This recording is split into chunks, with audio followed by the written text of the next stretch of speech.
I like having that. Yeah. So that's You know. tweak flags. Yeah. And we just got kind of tested how No, it's that working. sounds good. I appreciate And it. they have people working for expected purchase or order purchase. Was it JV? So it's fine. I had Alrighty, well, implemented our I'll start system. to get to work on that.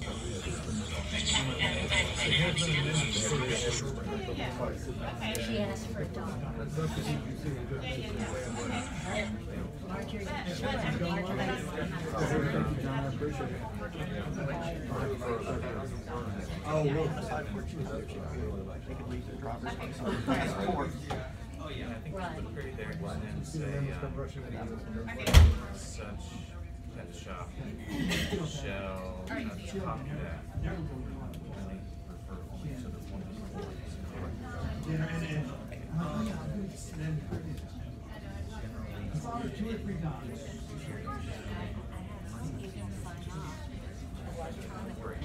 Well, or what it further. Such pet shop shall provide That was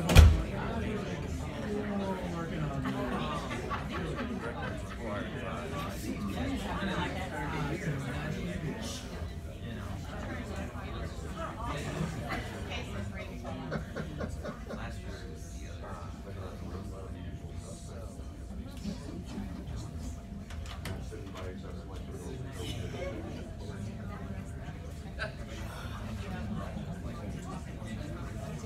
Shall I get more feel like I want to help you right here? Lots of research your back, Bobby. You got the best view. Got your back.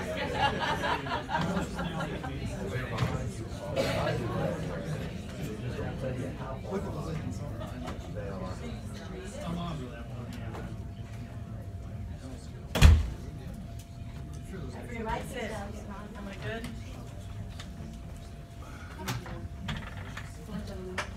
Hi there. Good. How are you? It's a busy day.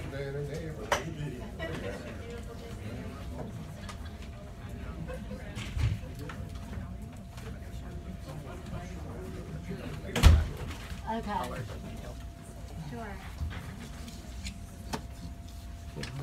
Indeed. Would you prefer to sit next to Miss Delegate here? No, I don't want to sit next to that guy. I'll buffer you off. Surprised security let that guy in. They frisked me on the outside. Yeah,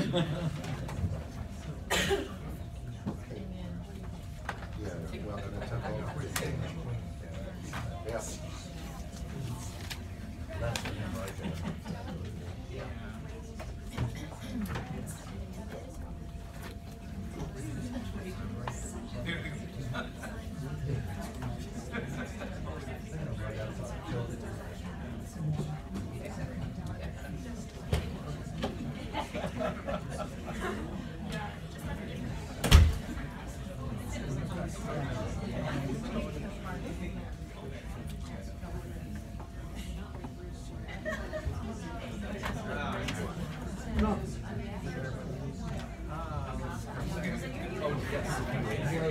Hey, Deborah.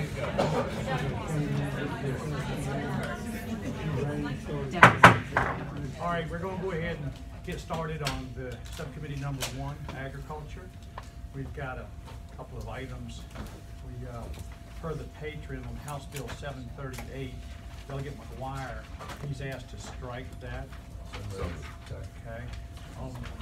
That's a recorded. Yeah. Yes, we have ready on that one. Right here. I'm working on it. Sit down. Hello. Hello, how are you all? So glad you came in. All right, anytime. All please cast your vote.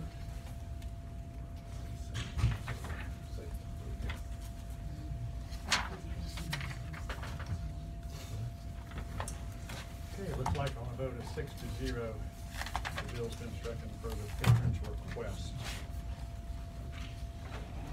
Next one is House Bill 936, Delegate Lopez. He's asked us to strike that bill. Exactly. Okay, so, He didn't trust us. You didn't trust us.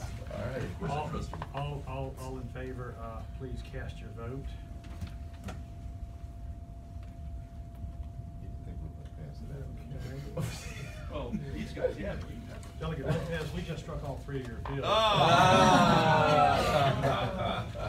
Also, for the patrons' request, House Bill 920, Delegate Lopez, he's asked for that to go by. So without objection. I don't care what Bobby Orr says about you behind your back. Don't do it, man. Okay, I think that's all the administrative stuff we've got. Delegate Freitas? Yes. You want to do House Bill 532 first? Sure, that sounds Okay. I'm good. Thank you, Mr. Chairman, members of the committee. I have a amendment of nature of a substitute. Okay. Let us get it handed out there for a minute, okay? Thank you.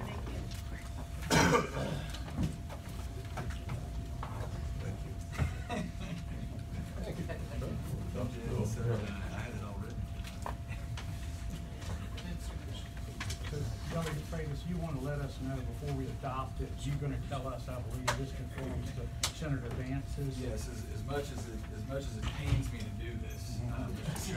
Chairman, I am going to take the far superior House bill. Plagiarism is the highest form of flattery. So I'm taking what was the far superior House bill, as we all will, I'm sure, admit. Okay, tell us about this. We'll get a substitute before us before Sure, you go yeah. into testimony. Move the substitute. Okay. All in favor of substitute, say aye. Aye. Okay, Delegate Freitas. So what we are now looking at is essentially the House bill conformed to the exact same language as Senator Dance's bill, which just passed through 40-0. And it also passed through Senate Finance. So essentially what we're trying to do is we're trying to get the ball a little bit farther down the field with respect to allowing our farmers through educational programs to expand the ability to engage in industrial hemp farming. So obviously there's a robust market for various products with respect to industrial hemp, and we have been playing catch up right now with some of our neighbors in Kentucky and North Carolina. This is the result of a process that took place with Delegate Hoagie, myself, and other various stakeholders in speaking with VDAX and the administration during the summer on trying to come up again with some sort of bill that we could get passed through the legislature that would again expand the amount of people that we have doing industrial hemp at this point. And again, so there's some significant differences between the House and the Senate version, but again, the Senate version just passed out 40-0 through Senate Finance. I know we have some people here to speak on behalf of it, and if it gets the ball moving in the right direction, I'm certainly willing to. Delegate Ora?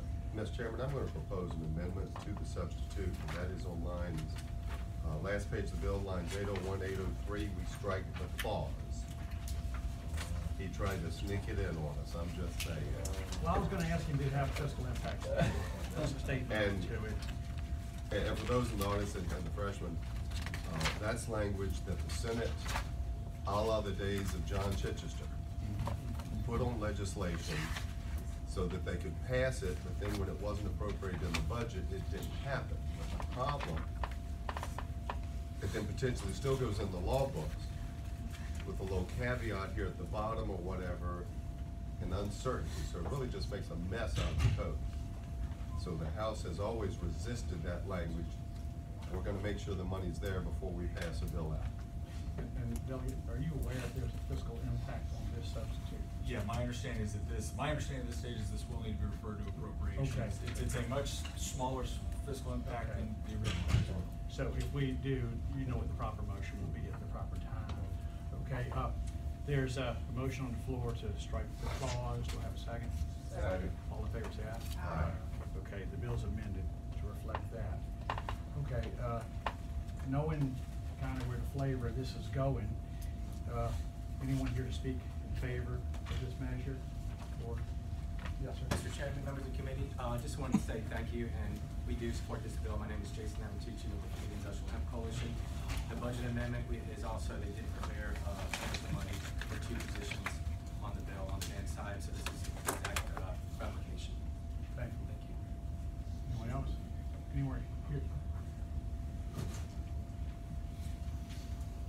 Chairman, members of the subcommittee, Kevin Schmidt with BDAX, to the extent that this conforms to Senator Dance's bill, the administration does support Senator Dance's bill, so we would support this as well.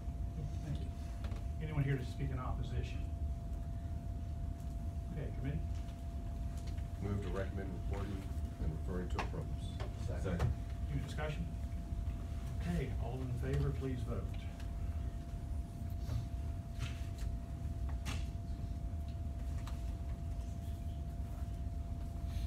Okay, looks like a vote of 6-0, it reports and refers.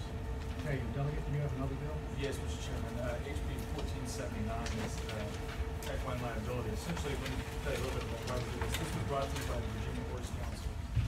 We have several different organizations within Virginia that provide trail rides and things of that nature to people or to children in their various programs, a lot of them sometimes within the foster care of Virginia. And it turns out that some of the language we had called into question whether or not the waivers that were being used were adequate in order to cover, again, these various organizations providing these trail rides from liability. And so we've gone ahead and just added some additional language in there. On line 25, the execution of a waiver by a duly authorized representative of the parent or guardian of a minor participant shall constitute a knowing execution of a waiver by the parent or guardian. So again, it covers upside areas where we do have students where they don't necessarily have a parent or a guardian that can sign this waiver. There's now a mechanism where that can take place in these trail rides and other various therapeutic sessions that these children enjoy through the equine industry can be realized and continued. Thank you. Any questions from the committee? Okay, anyone here to speak in favor of this motion? Okay, yes, sir.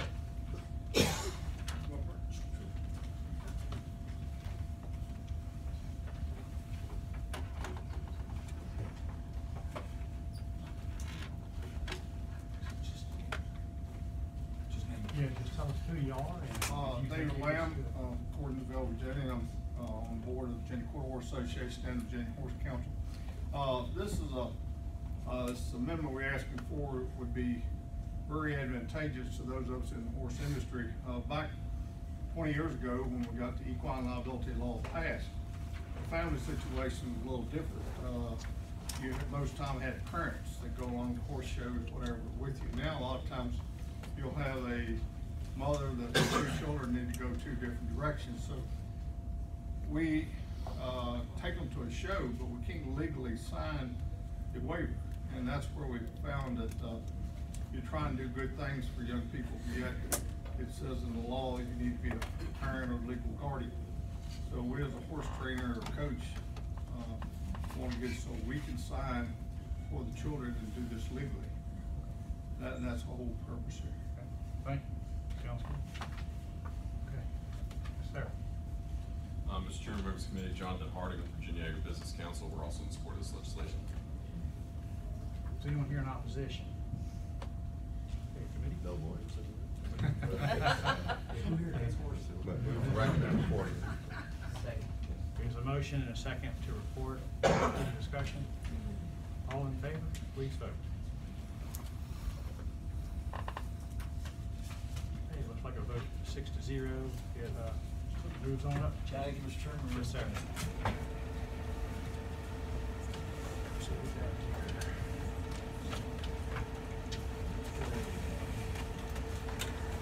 Delegate voice code here. Or she had another subject. That's fine, that's fine. Okay, I just thought she was here and needed to get to one, that's fine. Yes, Delegate Lopez. He was in the back. Okay.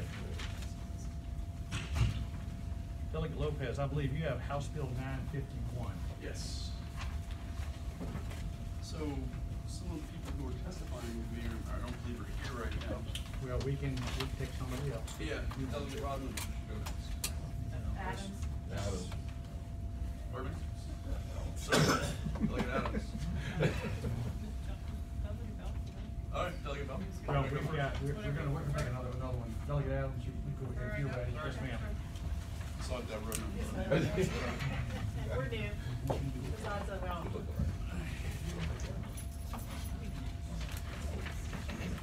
Okay. Excellent. You have House Bill 713. Yes, sir. Okay.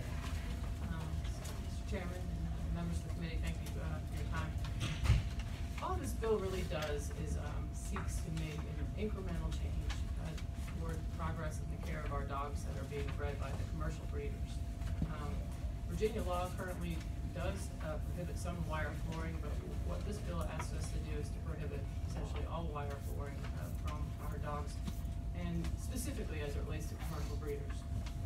Commercial breeders, as defined by the code, is really having 30 female pregnant dogs. So there, as I understand it, there are very few commercial breeders in the state. It wouldn't really affect the private breeders at home. But it's an important step towards taking some leadership in the recent admission of the data available to us by the USDA. I know Delegate Warren has a separate bill addressing that lack of data. But because we don't have access to that, we also don't have good measures to look at how we're protecting our dogs. And so if we make this small adjustment, we might better be equipped to hold people accountable towards better care of our dogs. I was brought this bill by a constituent, and the reason it spoke to me is because I've had dogs all my life. And my little boy that I had for 13 years, he died at 16, I got from a puppy mill at 3. And he was actually kept in a crate and without floor, and he ended up being deformed and had a great deal of difficulty walking on different surfaces. He had lack of socialization, and he was kept in this crate for most of his life. For 13 years, we had to buy puppy pads because it was impossible to train him, and it was just a factor of neglect. Now, this didn't happen in Virginia, this happened in South Carolina, but it's something that speaks to me because a lot of times animals are put in crates above and below each other. They have poor hygienic conditions, they get urine and feces, and when we got him, he was very neglected, covered in urine and feces, and also had to have 11 teeth pulled that I could not even see for weeks. We have boys that we also just recently, over the last year and a half, rescued, and they came from a little bit better place. But we keep them in a floor-based crate. That is the industry standard. Again, this is just for commercial dogs. But these dogs now are, they're puppy trained. It's not a breed issue. I mean, potty trained. And so this is one of those issues where it keeps the dogs clean. It encourages commercial breeders to take them out to potty appropriately, and it does expose, even though the code says that their feet can't be tracked, little dogs have little feet, and so it's really hard to keep up with the width between the slots. So this is just asking for that small change and going to a mandate for some type of hard floor. Thank you. Scott, would you tell us what it says in the code now? Mr. Chairman, in the definition of adequate shelter in 3.2-6500, it says that under this chapter, shelters whose wire, grid, or slat floors permit the animal's feet to pass through the openings or sag under the animal's weight or otherwise do not protect the animal's feet or toes from injury are not adequate shelter. Okay, so under the adequate shelter portion of the code, I'm wondering if it looks like it's already addressed in there. Well, it certainly it does speak to it to a degree, but I think what this does is just make it even more clear that it's not only about their feet being protected, but also about the general care and ensuring that there's one more measure where dogs aren't neglected. That's really sort of the onus behind why we might benefit to tighten up this language. Again, having the flooring, it definitely, especially for little dogs, they need that traction. It also, when there's stool and urine in the pen, it's more readily visible, and when they are stacked, it prevents prevents dogs from being sold. Any other questions from the committee? Okay, we've, through the years, heard an awful lot of bills with dogs and cats and animals and things like that, and we like to try to keep it pertinent and new information. So we'll hear testimony. We'll try to limit it if possible. Who would like to speak in favor of this measure? Okay. Members of the committee, my name is Tabitha Treelor. I'm the Director of Communications for the Richmond SPCA. We've been involved in a number of rescue efforts over the years where the males and female dogs who have been housed in these conditions in commercial breeding facilities have been rescued and then rehabilitated by the Richmond SPCA. It takes intensive resources after these dogs have lived through breeding cycle after breeding cycle in these conditions with wire bottoms cages to prepare them then to transition into homes. And we thank Delegate Boysko for bringing this bill, and we ask Delegate Adams. Delegate Adams, I'm so sorry. No one can get to it. Delegate Adams. Very sorry. Thank you, Delegate Adams, for bringing this bill, and we ask that the committee will look favorably on reporting it.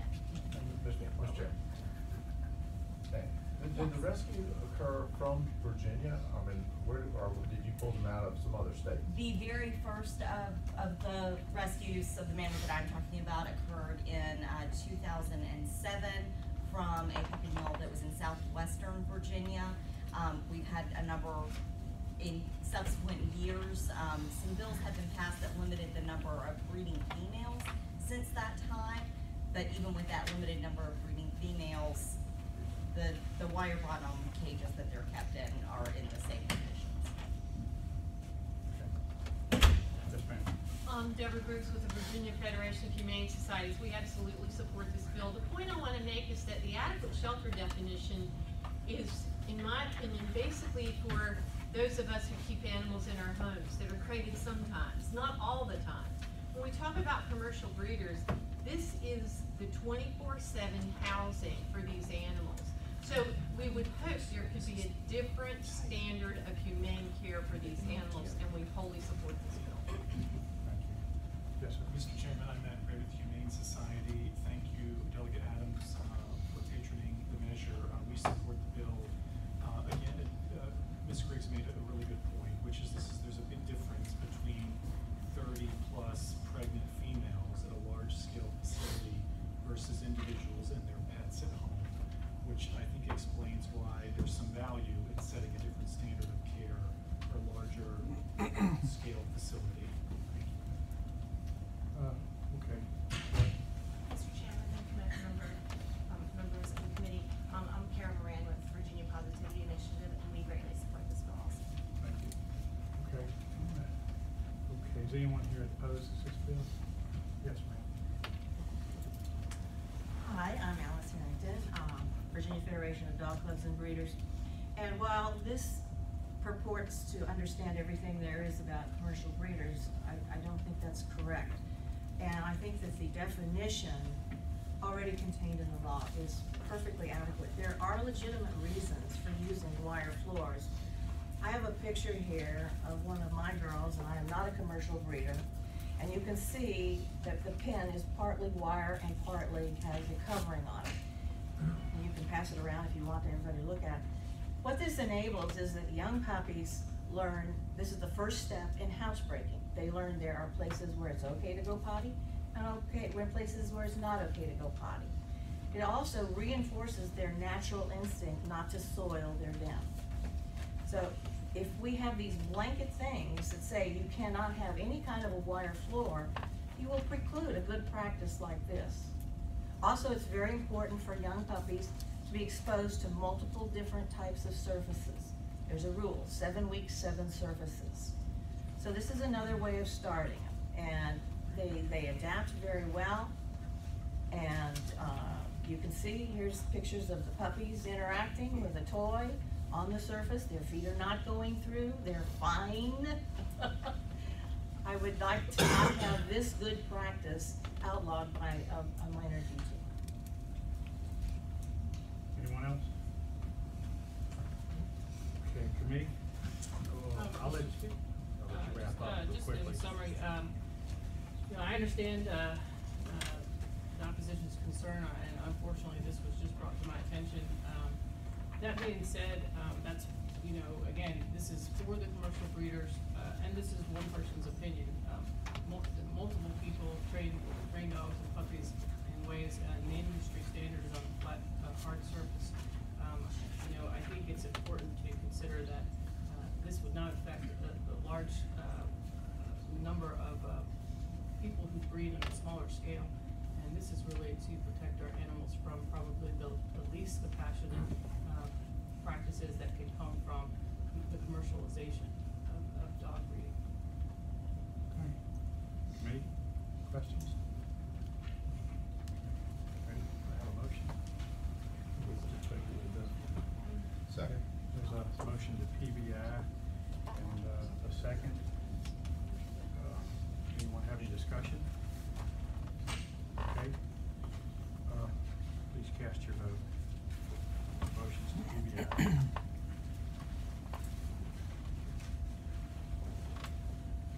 Looks like by a vote of 4 to 3, the measure doesn't go forward. Okay. Thank you, sir. Zach? I was letting Charles know.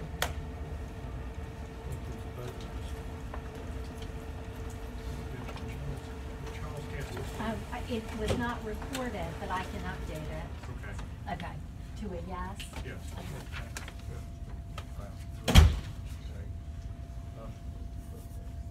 I'm gonna see, do we have any, let's do for a minute. I'm gonna, you ready? You ready? Okay, Delegate Lopez? Sure.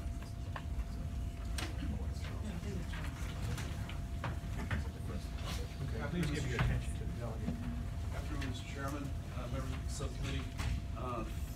I just want to move first my amendment in nature of substitute, explain the amendment.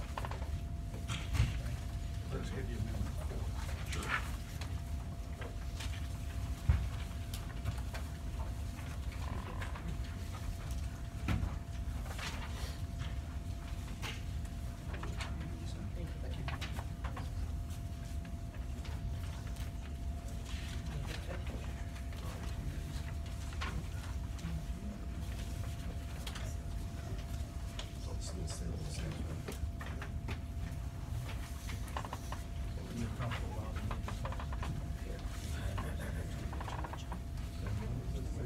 Yes, Not that I'm aware.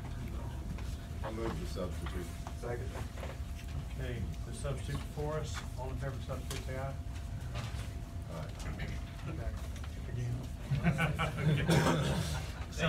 Substitute before us, thank you. Delegate Lopez. So, I'm just very, this legislation addresses, some toxicity issues that, folks have been addressing around the country, that specifically affect kids, and has been brought to my attention. I've working with the international firefighters, for several years, and I appreciate my conversations last year and the year before with, Will Moorfield and Delegate Bloxham on this issue, and with the chairman.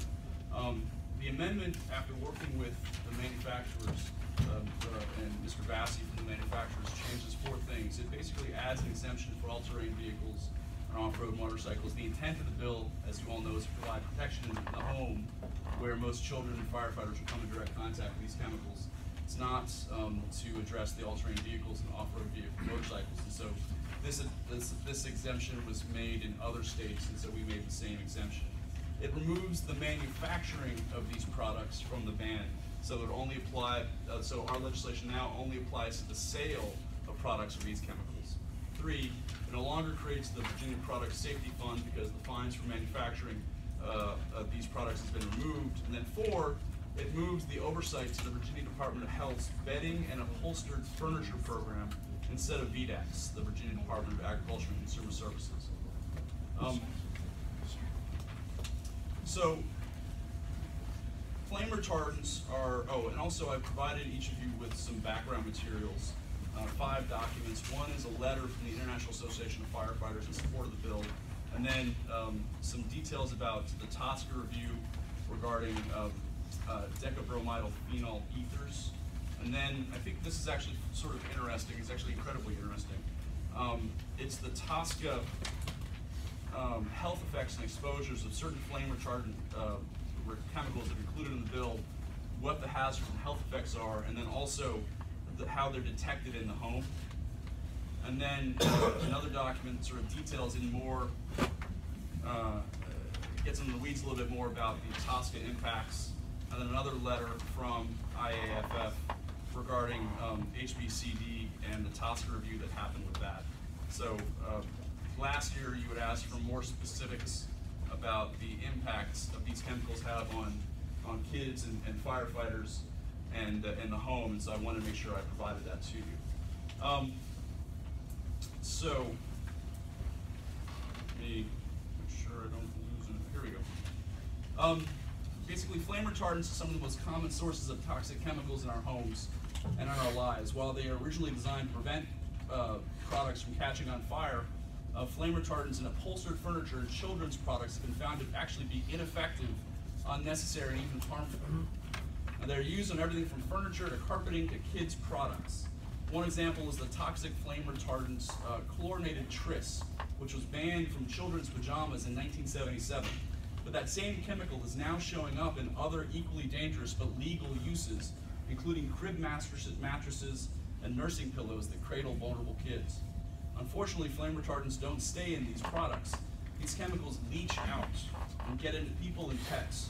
The very dust you sweep up on your floor contains toxic levels of flame retardants. Flame retardants leach out of the products and accumulate in our fatty tissue. It's a pervasive problem. The testing from the CDC, the Center for Disease Control, found flame retardants in the bodies of more than 90% of Americans. Studies have also found that kids are at an even greater risk because they play on the floor and put their fingers in their mouths. As a result, they have a 2 to 5 times higher levels of these chemicals than their parents. And once in their bodies, they actually do damage. Studies have linked these flame retardants to a host of biological and neurophysical ailments, including endocrine disruption, decreased fertility, lower birth weights, and developmental and cognitive problems in the next generation. Flame retardants also put firefighters at a higher risk for certain cancer and other serious health effects. For example, the risk of methylcythemia in firefighters is over twice that of the general population, while the risk for esophageal cancer is 62% higher. The toxic smoke created by the burning of these chemicals can even penetrate protective firefighter gear. To make matters worse, flame retardants added to polyurethane foam products have been shown to be ineffective in actual fire protection. If these flame retardants are ineffective, unnecessary, and even harmful, why do we include them in our products? Back in 1975, California adopted a flammability standard that required that these products resist an open flame. Manufacturers added these chemicals in order to comply with California's standard. But these policies were enacted before scientists were able to determine the effects these chemicals had on health. In 2013, California's standard was changed so that added flame retardants are no longer necessary. Therefore, we no longer need to let California drive the safety of Virginia products. This legislation would prohibit the use of toxic flame retardants in children's products and upholstered furniture. Safer alternatives exist that still meet fire safety standards. This bill will assure Virginian consumers that products sold in the Commonwealth are free of the worst of these chemicals to protect the health of both firefighters and kids. I hope it's the will of the body to pass the bill. Any questions from committee at this point? Just one delicate, Yes, sir. Dr. Lopez, this is so bad, why hasn't the federal government banned this and not even allow it on the coast waters or parks or anything? Well, we're going through a slower process at the state level, but also TSCA is a fairly slow process as well. And if actually, Ms. Diamond can speak to some of this as well. Could you? Okay. Answer. Okay, thanks. Okay, to speak in favor of the measure? Oh, sorry, but it's an incredibly slow process, and that's why TSCA is taking so long. Thank you, Mr. Chairman. My name is Virginia Diamond. I'm representing the Virginia Professional Firefighters.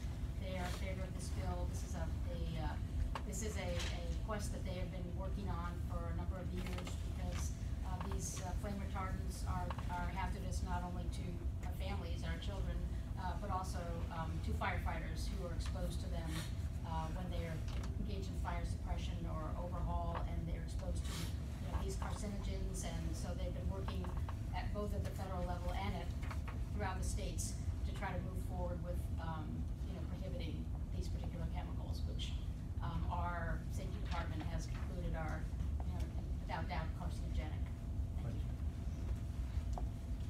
So what happens is, just to piggyback on that, what happens is when a firefighter goes into a burning room or burning home, you're creating basically a toxic soup of all of these flammable materials that then are leaching through the protective gear. So the statistics don't really lie. And when you have 62% increases in certain kinds of cancers that are directly a result of these kinds of chemicals being in outdated regs, I think it's fairly clear that we need to do something. Anyone else here to speak in support of the measure? Anyone here to speak in opposition? Mr. Chairman, Brett Bassey. I'm with the Virginia Manufacturers Association. I also have joining me a member of the American Chemistry Council who has been working on these bills in, I think, 13 states. And then I also have with me today, should you need any information on the issue of toxicity, I'll bring that up in a minute, Dr. Osmitz. He is with Scientific Strategies, LLC. The reason I brought him today is he actually is he's a member of the American Board of Toxicology, and he's also a European registered toxicologist, because this is an international market. First, I do want to recognize Delegate Lopez's introductory comment that he has been working with us in full faith and full transparency, trying to find us a way to get to yes. We're not there. We're pretty close, but we're not there. The bill you have in front of you is not a manufacturing ban, but it is a ban on sale. But let me get at the underlying issue for you all to consider. You've heard about the issue of exposure versus toxicity. That is a very important measure in regulation. There is a fundamental difference between exposure and toxicity. And toxicity standards are generally set at the federal level, either through the EPA or the Consumer Product Safety Board. Last year I was not able to tell you this, but this year I'm actually bringing to you the handout I gave you. The EPA has now acted, and they have put 10 of these chemicals in their very first work plan chemicals program. In addition, as was mentioned, under the Frank Lautenberg Chemical Safety Act, which was the first time that's been updated in 30 years, I think, we're now going to be going through a federal process of setting some of those toxicity standards. The other thing I'll let you know is the U.S. Consumer Product Safety Commission, on the second paragraph in my handout where it says they're evaluating a petition to ban 4 categories, they've actually started working on that. So we've made progress at the federal level. We recognize it's slower than folks would like, but we also want to say that in the intervening period of getting this right, is that you can't ignore the fact that these products do save lives. When you look at the deaths involved on that column on your right, you look at how many young people in particular, fires and burns have been found to be the 3rd leading cause of unintentional death among children 14 and under. So one of the things that we want for you all to understand is that the federal level is the best place, the most, quite frankly, competent place to be able to set a toxicity standard that we can all comply with nationally and not have a patchwork of 50 different regs that, quite frankly, then folks will gain, particularly international folks perhaps, who don't have the same liabilities of domestics. So what we're trying to get is a uniform standard. It's not that we're trying to have no standard. Be very clear, the EPA reg and the Consumer Product Safety Commission work is actually the industry's initiative. So that's what we're trying to get at. We ask that you don't pass this particular bill. I don't know if the retailers made it. They asked me if they could make it to say that they have opposition to this as well, the Retail Federation. Mr. Chairman, if you would like to hear from the doctor, I'd be glad to bring him forward. It is how you all would like to proceed. Is there anyone else here speaking in opposition to what Brett hadn't already said, Mr. Bassey? Okay, anyone else here to speak to this measure? Okay, you want to wrap up, Doug? Could I speak to that? I think something that Brett said was very telling. It was the first time that chemicals have been added to this list in 30 years. TSCA process at the federal level is glacial. And the fact is that we have the scientific background to prove that these are carcinogenic, or in some cases endocrine disrupting chemicals that cause harm, especially to immunosuppressed individuals, the elderly, and children. And we also know that this is affecting firefighters in a heightened way. Every state complied to what happened with California back in the 1970s. And now the science has evolved beyond that. why are we still following what California's doing? Why can't we be more safe? Why can't we take the steps necessary to protect people? Because we know that at the federal level, the process, as I said, is glacial and controlled to a large extent by the manufacturers as well. And so I would rather be more protective of these populations, and I respect and appreciate the work that manufacturers have done with me this year. And like I said, we complied to their request regarding the amendments, and I was hoping that we could get there, but I would hope that we'd still pass the bill because public safety should, I believe, trump everything else. Okay, committee, any questions? Mr. Chairman, one quickly. Yes, sir. The doctor here. Sure. There's these claims that fire. Yes, sir. Yes, sir. That the retardants are responsible for the firefighter cancers. Is that really in the literature approved? What's your thought on that? The only question I have. Chair, Delegate, thank you for the chance to answer that. I looked at the literature pretty carefully, and this is not my opinion. This is coming directly from NIOSH. NIOSH did National Institute of Occupational Safety Health, did an extensive study of tens of thousands of firefighters, and they did show an increase in mesothelioma, and that was attributed to asbestos, and that's the only known cause of asbestos, or mesothelioma. It has nothing to do with flame retardants. They never mentioned flame retardants at all in there, but they did mention other factors that should be further investigated. So if you look at the science, it really says there clearly is a problem that firefighters have to address. But if you were to ask me, is this going to affect firefighter health? No. Are there other things that could? Yes. Thank you, sir. Thank you. Any other discussion? Speaking of that one thing, if you go to the list that we provided from IAFF with regard to whether or not chemicals like TBPH, TBB, as well as TDCPP, which are listed as carcinogens in other states and classified as high persistence by US EPA, they feel that there is actual negative effects. A quick question to the patron of that.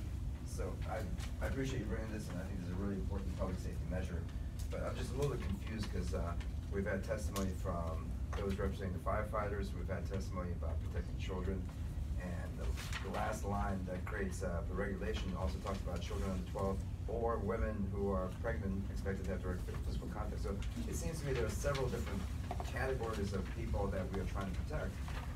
The one commonality is that if this is so dangerous, it'll affect all human beings, period. Not just boys and girls, not just women, not just firefighters, but everybody will be affected. So I strongly support this measure, but I also think that rather than trying to carve out products that may possibly be targeted to 12-year-olds, possibly targeted to pregnant women, we should just say if this is a bad thing, we should just ban it. Well, ban the manufacture and or sale. And if the federal government hasn't caught up yet, because for a lot of reasons I used to work in the federal government, so I know what it's like for the agencies to have to spend a lot of time developing products. I think under the 10th Amendment you can make the argument that safety and general welfare of citizens should be one of those 10th Amendment issues, that the states ought to have more rights to protect our own residents and our public safety and welfare than the federal government can. So I don't think that we have to wait for the federal government to act. I certainly don't think that we have to follow California's lead. I think that Virginia should stand up and protect our own citizens. So from that perspective, if there's an appropriate time, I'd like to make a motion. Okay. Any other comments? Mr. Chairman, I guess my comment or question would be, I don't think that we in Virginia have a whole lot of manufacturing or upholstery. I mean, is this a chemical that's sprayed on it or is made in the manufacturing of the product? Because how would they separate little both us out from the rest of the states? I mean, I don't understand that. What we're doing is we're limiting the sale, we're not talking about manufacturing. Right, but if I'm a retailer, you're gonna limit where I can buy my product, or I'm gonna have to ask them, does this have any of this product in it? And then I'm gonna have to source something else. I'm trying to think, you know, the big picture. I mean, from a retailer point of view, it's gonna be hard for me to source products to sell. You know, that was a question about how, I'm not sure how that would work. We'll hold on a minute. Delegate Rob. Yeah, Mr. Chairman, I mean, I've heard about this for quite a while now. I know that when people are shopping for rugs and they're shopping for products that have these ingredients in it, people are already well aware, and I'm glad Delegate Lopez brought this up. And I've talked to mothers, I've heard about this for quite a long time in terms of moving forward with getting rid of these chemicals, and I'm really glad to see it come forward. It's a slow process, and I think, you know, answering to your question, I'm sure the retailers and manufacturers are already aware of what has what, because when you do, there are companies that have come forward and say, we are selling rugs that do not have HBCDs. We have, you know, these products. So I think, you know, consumers are well aware of it's been out there for a while, of how dangerous these chemicals are. And in fact, there's emerging industries to placate the concerned parents and consumers who know that these are chemicals that we don't want to be inhaling in our air and having in our products. Thank you. Thank you. Anyone else in the committee? Okay. Last word. For the fourth time? I'll go on. That's what we're worried about. Last thing, Mr. Chairman, is just that, let's remember that children are not little adults. And the reason why we have these separate populations is because children are not little adults. They are a toxic contact for a child will be that much more harmful than it is for an adult, and by the same token, it'll be that much more harmful for someone who's immunosuppressed or elderly. Thank you, Mr. Chairman. Thank you. Okay. Mr. Chair, yeah, I'd like to move that we report this bill. Second. Substitute motion. There's a motion and a second. Substitute motion. EBI. There's a substitute motion takes precedence. So, does anyone to speak to the PBI motion? Is PBI on the listed? 2 minutes. 2 minutes. Okay, so PBI motion is before us. Okay, please cast your vote. Has everyone voted as wanted to vote? Okay. Let's see, 1, 2, 3. Did everybody vote? You did. Did. Charles. Charles, you did. Okay. 3. Motion carries. Thank you, sir. Okay. Come on in, just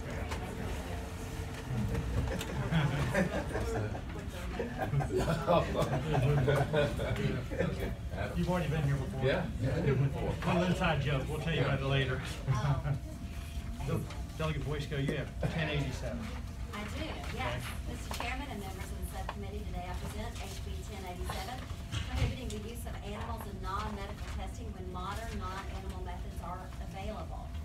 Historically, animals have been used in a very painful test to assess the safety of chemicals used in many products, including cosmetics and household cleaners. These ingredients may be force-fed to animals, dripped into their eyes, or rubbed onto their bare skin for an extended period of time. But with the innovations in science, the suffering of animals is no longer needed for the development and testing of many products now. Alternatives to animal tests are available using engineered, three-dimensional human skin tissue or other types of cells and sophisticated computer models. Alternatives that are cheaper, faster, and can better predict human reaction are widely available. 3 other states have enacted similar legislation over the past 10 years and have demonstrated that giving priority to non-animal tests is cost-efficient, effective, and promotes scientific advancement. The European Union has required the availability of scientifically satisfactory non-animal tests be used ahead of animal tests since 1986. And inaction at our federal level compels states like ours to lead the way to ensure that animals are not needlessly harmed in outdated tests and to move this science and development further. Public support for animal research is at an all-time low. Development and use of modern non-animal methods is a burgeoning field in all areas of research. Now is a good time for individual states to act to help advance the use of humane modern alternatives. There's no doubt that animals subjected to chemical testing experience extreme pain and suffering prior to their deaths. A clear regulatory mandate to implement modern non-animal test methods will prevent the suffering of the animals. At a time when we need to diversify our economy economy, this is really an opportunity for our Commonwealth to be a leader in this growth industry. For example, internationally, the in vitro toxicology testing market is expected to reach $8.74 billion, that's billion with a B, by 2022, up from an estimated $6.34 billion in 2017. And the U.S. is expected to hold the largest share. We have the opportunity here in Virginia to take advantage of that and to be a leader. I hope it's the pleasure of the subcommittee to report HB 1087 to the full committee. I hope that we will bring alternative testing work to Virginia, get a share in this multi-billion-dollar growth industry, and save animals from unnecessary suffering. Okay, any questions within the committee? Let me boil it down for a minute, if I can, for me. What you're saying is if there is an alternative to using animals, it will come to the same effect at the end, don't use animals. Correct. Gotcha. Okay, I thought that's what you said. Yes, sir. I just want to make sure. Okay. And so if there were not another, then you would still have the ability to use animals. But this is where there is proven scientific data, and a lot of the data is actually is a better indicator of how it's been effective in an animal test. So not only is this innovative, but you wouldn't have the oversight of taking care of the big animal labs and stuff like that. So it's also a cost saving. Let me do it this way to start with. Is there anyone here that wishes to speak in opposition? I'm not going to hear you, but is anyone here? I mean, I will hear you. Is anyone here that is in opposition to this? Okay. I think maybe y'all may know where we might be going with this, so you might want to not derail the train. But is anyone here to speak in favor of this? Yes, sir. Thank you, Mr. Chairman, members of the committee. My name is Chris Hyde, and I'm here on behalf of Cruelty Free International. And to keep that train going forward, and since we're talking about humane treatment of animals, I won't drag it out, but just simply to say that we're strongly in support of the bill and happy to answer any questions that you may have. Mr. Chairman, I am not aware of any testing on animals in Virginia. Is that happening at some of our labs? There are currently, I think, 26 USDA regulated facilities. Most of it's, from what I understand, contracting research, where we have larger entities that are contracting with facilities to do this. And this bill will, I'm going to say, force them to not use animals, more or less. If there are validated alternatives, and there are several, there's EU validations, there are US validations, and as long as when they're pushing this forward, if there are validated alternatives to using animals, then yes, they have to use those first. But if I understood Delegate Forster correctly, it's cheaper not to use animals anyway? It often is. You don't have to maintain those animals. You don't have to have staff to maintain those animals. There's also the question that often results of those tests are not as effective as simply you can do, a minute computer search and combine these things. Why would you continue to use animals now? It would look like that the marketplace would drop down away from doing it anyway. Is where I'm going with this. I'm just kind of curious. No, that's the magical question with this. You see smaller companies that don't have that budget maintained. They're actually encouraged by this alternative and this expansive alternative. You have the larger that have had maintained buildings and staff and kind of have just simply done that. But if they're already selling those products or marketing those products in the EU, they do have to already promote those alternatives. So why they continue to do it, I don't know, but it does happen. Okay, yes, sir. Delegate Orr? Quickly, my only question speaks to the enforcement language. It is typical, to have the Attorney General, but why are we singling out Commonwealth's attorneys in jurisdictions over 750,000? And in so doing, we're giving them the option that any civil remedies would accrue to either the state or the local government. Why are we having local Commonwealth's attorneys given this power for large jurisdictions, but everywhere else it just is the state attorney general? Would it only be one in the state? That's my thought.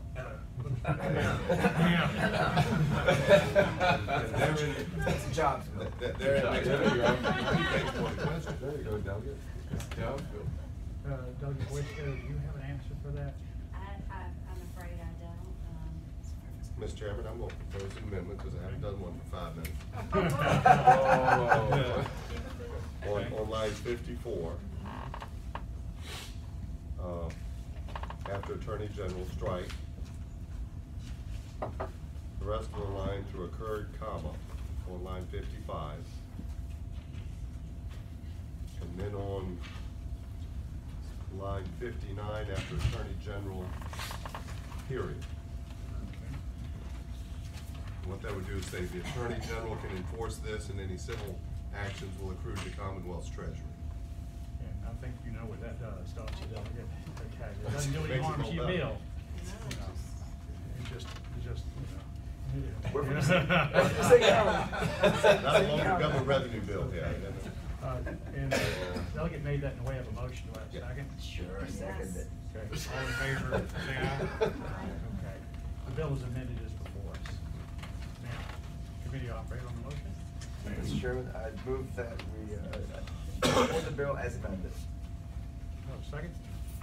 Second. Okay. The motion before us is to report as amended. Please vote on electronic voting board.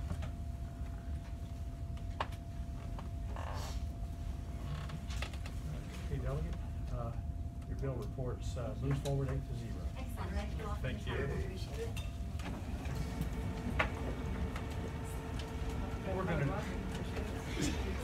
What we're gonna do right now, is we're gonna hear House Bill 844. That we take, well, No, sure. 844 is Delegate Ferris's bill. Delegate Ferris isn't here, he's in another committee. So, on House Bill 844, I'd like to offer 2 amendments.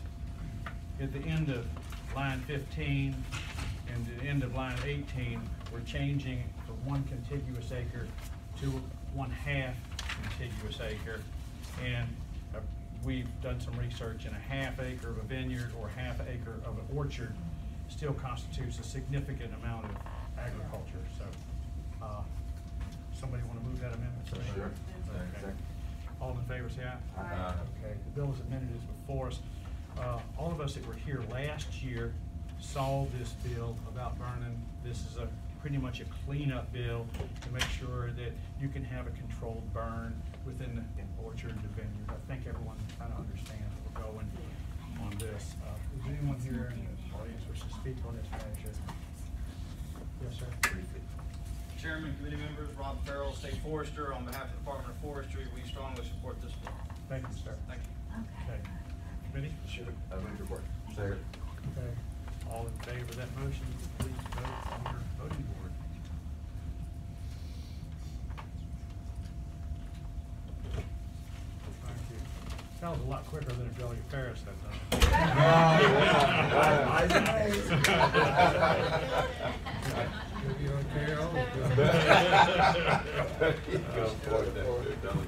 I like that. Delegate Orr, we're gonna take your block, sir, and we can take them in whatever fashion you'd like to start.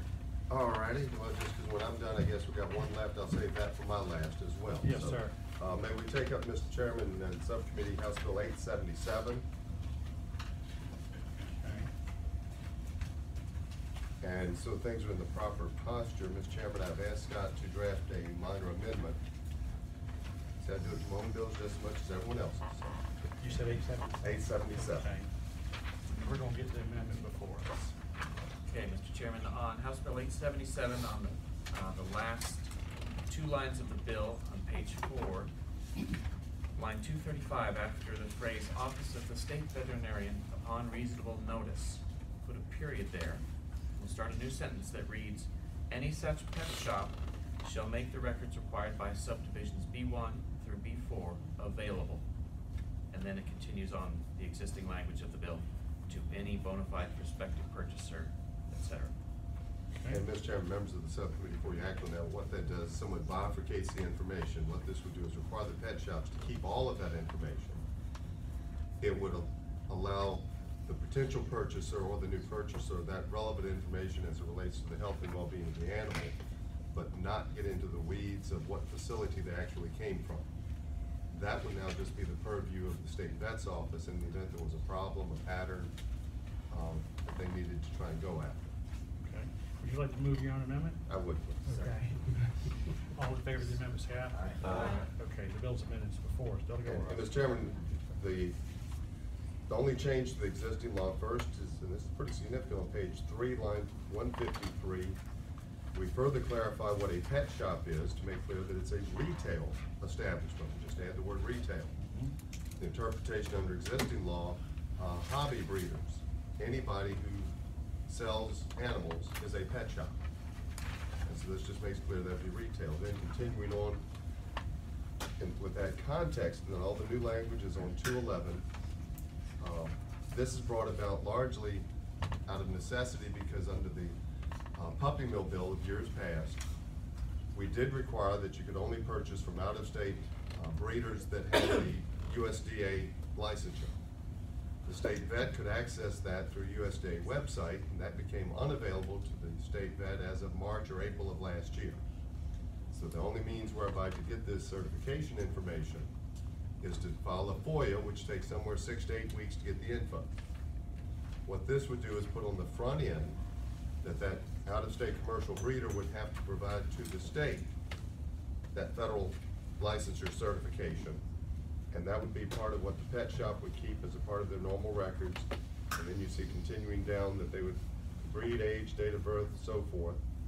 And you can just see the various information categories that the pet shop would need to keep for a period of 2 years. Okay, any questions on the committee of the delegate? Let me ask, is there anyone out here that is going to be opposing this bill? Okay. You've never seen me do that before, have you? Oh, you voted. Is there anyone here that wishes to speak to this measure? Yes, sir? Mr.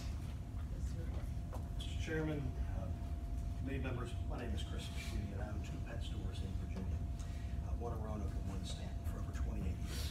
We support the bill and appreciate the patrons' efforts on this. Hearing our side, this will help the good stores stay in business. Good stores keep records like that now and make those public to the consumer, while keeping out the bad actors. The only question that I have on this is that by providing the full report with the full address of the breeder, will that be violating any federal Privacy Act laws?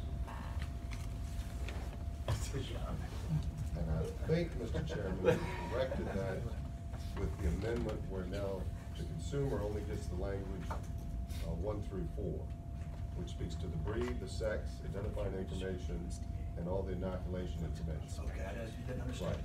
that. Yes. The other information would be obtainable by the state vet / through the authority that attaches to animal control. We support it. Okay, thank you. Okay. Committee? Move your report. Second. Okay, any discussion in committee? Okay. All in favor, please record your vote.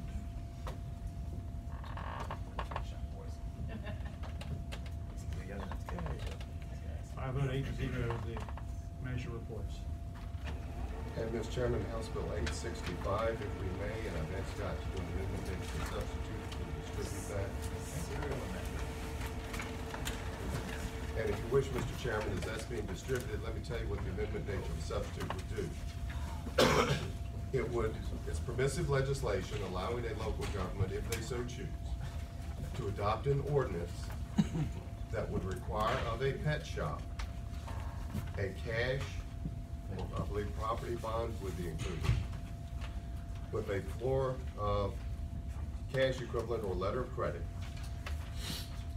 not less than $10,000 if the pet shop maintains 50 or fewer dogs per year, and this is maintains, not necessarily sells, and not more than $30,000 for a pet shop that has 50 or more dogs per year. And this would only be in the context if that pet shop is buying from an out-of-state breeding source. And the rationale for making that distinction, in-state breeding sources are under Virginia law. If there's a problem, we can go to the source. It is permissive, it also would be permissive on local government that they could levy this on a pet shop right out of the chute, or if they've already been in existence for 10 years or longer, they might waive it, i.e., we know this shop is a good actor and not a problem. If they've imposed it on a shop for 10 years, after which they could waive it, here again, no problem. And it makes clear on the C provision, line 18, that if the pet shop ceases operations, i.e. they go belly up, or state vet comes in and shuts them down, then the locality may use the bond monies to protect the welfare of the animals or fish that came from that pet shop, and not utilize those bond monies to take care of other animals that might be in local government's care. Let me ask you a question before we get started with the substitute. The original bill said $5,000. This bill says not less than $10,000, but then it says a locality may reduce or waive such bond requirement at its discretion. So I don't understand why the $10,000 is in there if it's permissive legislation where the locality can set it at their discretion wherever they want to. And I understand your question, and I would say to the chairman, while that clause does say, or you can set it wherever you want, I think it does, one, make sure there's a cap. And for lack of a better way to put it, a guideline of an anticipated floor.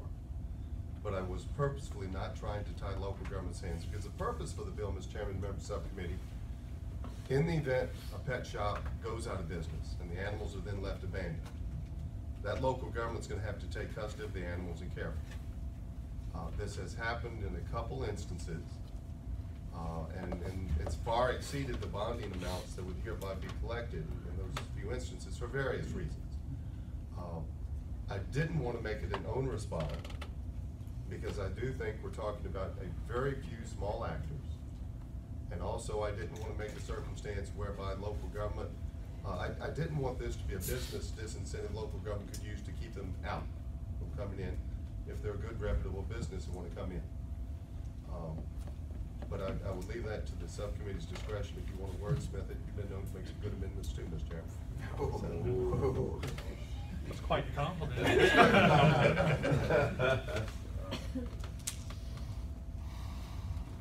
So if I may, Mr. Chairman, put things in proper posture, I'd move the amendment next to substitute. Second that. Question first. Okay. Scott, is this legal? What I do Well, I'm not a scholar. intentionally. Not intentionally. I mean, I'm a retailer and I can buy from anywhere in the United States, but I can't buy from one place. I mean, are we on the interstate commerce clause or anything like that? Mr. Chairman, I can't predict how court would come out on this, but I don't see, just looking at this on its face, I don't see a problem in interstate commerce. Good. And Mr. Chairman, if I may, to speak to that, that was quite my intent, because I don't feel we should do anything to tell private sector where you can or cannot purchase. The only rationale and the reason for this nexus is because we have no oversight of those out-of-state breeding facilities, and local government's the one that's going to be left cleaning up the problem if and when. Delegate O'Rourke, I'll just throw this out there. Is not that I'm going to do anything about it, but you had in your original legislation $5,000. Okay. And now you've got this legislation. It's pretty much a recommendation of $10,000, but they can do exactly what they want to. So, Mr. Chairman, would it provide you some maylocks if we made that 5,000? yes, it would. Okay. Yes, it would. I would love to relieve your heartburn, Mr. Chairman. Move that we, make Line item 12. Line 13, 10,000 to 5,000. I'm sorry. Well, on the substitute, that I'm at line 12. Second half. Yes. Okay. Okay, there's a motion and a second on changing the 10 to a 5,000 recommendation. All in favor, say aye. Aye. Okay, thank you. Delegate O'Rourke, are you done with your presentation? Yes, sir. Okay. Yes, sure. Yes, sir, Delegate A couple of questions just on section B. I support this. I think it's reasonable, common sense idea to help both localities as well as those legitimate businesses. But two questions. One is an interpretive question. The other is just a factual. How many? And maybe somebody from the audience can answer this. My understanding is that we don't have a lot of pet shops right now in Virginia. Maybe a couple of dozen at most. 12. Okay. How many years have they been in existence in Virginia currently? Just so we can get a sense of whether 10 years makes sense or not in terms of the longevity of these businesses. And I think most all of them have been in existence for that long or longer. And understand both this, we purposely put that in there so it's a local government discretion. But here again, not unlike the earlier suggestion, somewhat of a guideline as well too. But Mr. Chair. There's no magic to the year 10. Sure, well, I'll follow up on that. And this might be more, we have Scott on the mat a couple times here, but this might be more of an interpretive question, but the way I read line 16 to 18, it is 10 years from the time this bill goes into effect, and not 10 years since they started the business, because the locality can't go back and say, since you've been in business for 10 years, all of a sudden you're good. Correct. We have to go, so it would be 10 years from now on going forward. So a business that's been in effect for 15 years would have to wait for 25 years before they are. Except I would draw the gentleman's attention to line 14. That's right. Where that gives local government truly the authority to do a total carve out. May reduce or waive such part requirements. So both the time as well as the cost. Correct. Mr. Chairman, just to be on the belt and suspenders, it may be worth us, line 15, to just kind of add, locality may reduce or waive the bond requirements on both amount and duration at its discretion. That way, the folks like me who read this for the first time might think that there's a discretion on the dollar amount, but there isn't discretion on the time looking back. So to the extent that that provides localities more flexibility, I think that might be helpful. We have a bunch of serial amenders here, so. I understand. They, anytime they want to, they can make that bond amount zero. The locality does. They don't have to affect this legislation at all. So, you can twist it any way you want to, so to speak, but it's still, everyone is pretty covered on that. If a locality thinks this pet shop has been in business for 5 years or 3 years, it's their discretion now if we pass this legislation. Just a suggestion. Okay, sure, thank you. Okay. Let me just ask this again like I typically do. Is anyone here that opposes this legislation as written? Okay. Is anyone here that wishes to speak to this measure? Okay. I'll let Kara go first this time. Okay. We're going, okay, Kara. Mr. Chairman and committee members, I'm Kara Moran with Virginia Positivity Initiative, and we support this bill. Thank you. Again, Chris Machini, who owns 2 pet stores, and our intent is to keep the bad actors out. A lot of times, new stores haven't been in business very long, don't know how to do things correctly. A lot of us have been in business 28, 30, and 40 years. We do support the amended bill. Thank you. Hi, Stephanie Fashini with Pets and Pals and Puppy Love. We are in support of this bill. We believe that it protects Virginia's taxpayers while also protecting Virginia citizens as far as where they can acquire their new pet. It's important that we have options, but most importantly, it protects the animal. So thank you, Delegate Orrick, for proposing it, and we support it. Hello, my name is Jane Legg, and I represent Pets Plus in the South of Virginia, and we do support this bill. Thank you for your time. Thank you. Okay, committee? Second to adopt the amendment. Okay. We're gonna, okay, we need to adopt the amendment. Okay. So moved. Okay, all in favor of the amendment, say aye. Aye. Okay. And the substitute as amended is before us, and let's go back to the motion again. Someone like to make a motion? Move to report. Okay.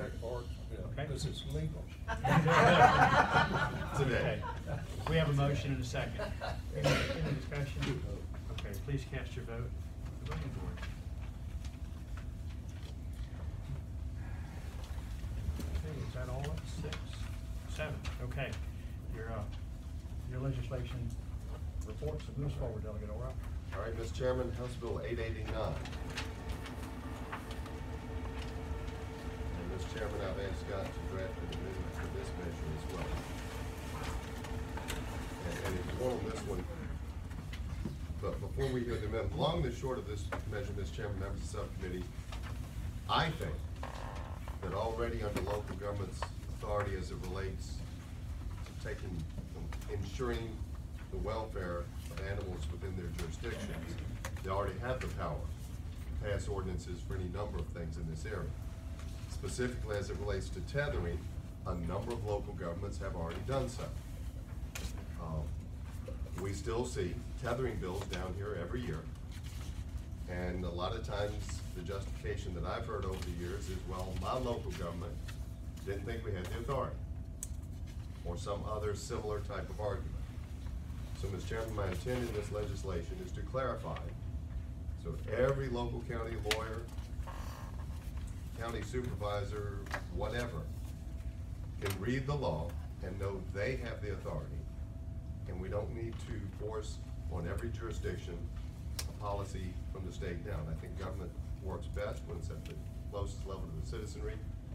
Because some local governments have enacted ordinances in this area, I've asked Scott to prepare an enactment clause that I think that would address that issue. Okay. Scott, would you report that, please? Certainly, Mr. Chairman. The second enactment at the end of this bill, House Bill 889, would read that the provisions of this act shall not repeal, amend, impair, or affect any ordinance restricting or prohibiting the tethering of a dog outdoors that was adopted by the governing body of any locality prior to July 1, 2018. Retroactive. Okay. Get the amendment before us? Look at that. Okay. Okay, all in favor of the amendment, say aye. Aye. Okay. The bill as amended is before us. Delegate O'Rourke. And Mr. Chairman, that's it. It's pretty straightforward. You do see, and I've been contacted, there are folks that do have concerns as it relates to this language says they cannot do a total ban. However, as an individual asked me, does that mean the complete prohibition so long as they allow them to do it 1 minute a day? And my answer was, I think that would be something other than a complete prohibition. So long as they put in place some unique circumstances that would allow for an animal to be tethered, whether it be for the animal's well-being, they can come up with that. But otherwise, it's one of the shorter bills I've ever carried, Mr. Chairman. It's just very straightforward, clarifying what I think is existing law. Any questions for the committee? Mr. Chairman, I'm a little late to the tethering dog debate, and why would you need to include so that there wouldn't be complete prohibition? What's the thinking? Can you just expand a little for me? Yes, Mr. Chairman, if I may, I would say to the delegate and to all in the room, I have asked this question every year this measure has come up. Would somebody tell me what is inherently inhumane about putting an animal on a chain? That I can go to Tractor Supply, I can buy a 25-foot dog chain, I can secure that to my dog house, which is going to be an adequate shelter. I can ensure there's nothing that animal is going to be wrapped around, and I'm going to give that animal 50 feet of run space. But somehow that's less humane than putting them in a 10 by 10 pen, which if they're in a cage, that is the minimum size. That I have always argued. Every picture I've ever seen of the terrible animals that have been on the end of the chain, it is inhumane treatment to the animal. It has nothing to do per se with the tether, unless the tether was too short, which we've got, part of the code dictates how long it minimum has to be, or too heavy, which the code also addresses that. Generally speaking, I think our current animal welfare statutes are very broad in their interpretation powers of animal control, and that's how they should be. And they should always be focused on, is the animal healthy? Do they have everything they need? Adequate shelter, adequate care, socialization? And if not, that's animal cruelty, and animal control should go after the owner. And I know of nothing about a tether per se that by its very nature, this is cruel. Okay.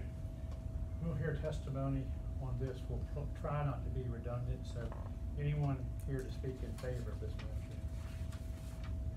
Okay. Anyone here to speak in opposition? They were saving up. Okay. Yeah. Chairman, honorable members of the subcommittee.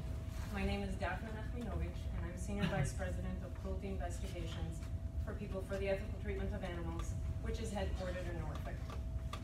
I'm here representing our nearly 100,000 members and supporters across the Commonwealth. Our membership strongly opposes House Bill 889.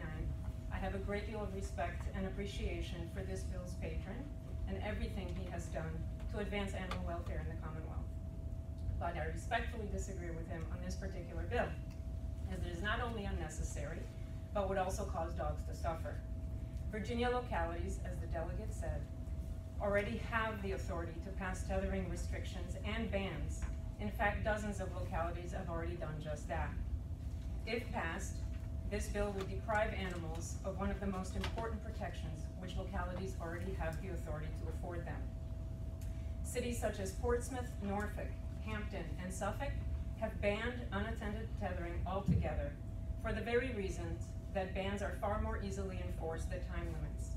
Portsmouth and Norfolk previously had time limits, but soon learned that they were more difficult to enforce and enacted full bans on unattended tethering. Localities are in the best position to know what works best for their communities. Thank you. Ms. Chairman, could I ask the lady a question? Daphne, as I read my legislation, it speaks to shall not or shall constitute a complete prohibition on tethering, yada yada. I would argue that so long as tethering is allowed, from what I heard you, every jurisdiction that has imposed a ban, it is allowed when the animal is supervised. Is attended, right. Then that is not a complete prohibition and would be allowable for any jurisdiction in this Commonwealth to enact if they so choose. Can that comment go on the record for all the cities that would be frightened by But, Mr. Chairman, I'm just, a complete prohibition means under no circumstances. So long as a local government has created a circumstance whereby it is allowable, and leave it to them. Okay. Thank you. Ms. Griggs? Yes, I'm Deborah Griggs with the Virginia Federation of Humane Societies, and we are the oldest animal welfare organization in the Commonwealth, founded in 1959. Our members include public shelters, private shelters, animal rescue organizations, veterinarians, animal control officers. Our single issue with this bill is the prohibition on banning. And I think it goes back to exactly what you said, Delegate Orr. We want localities to have the right to decide.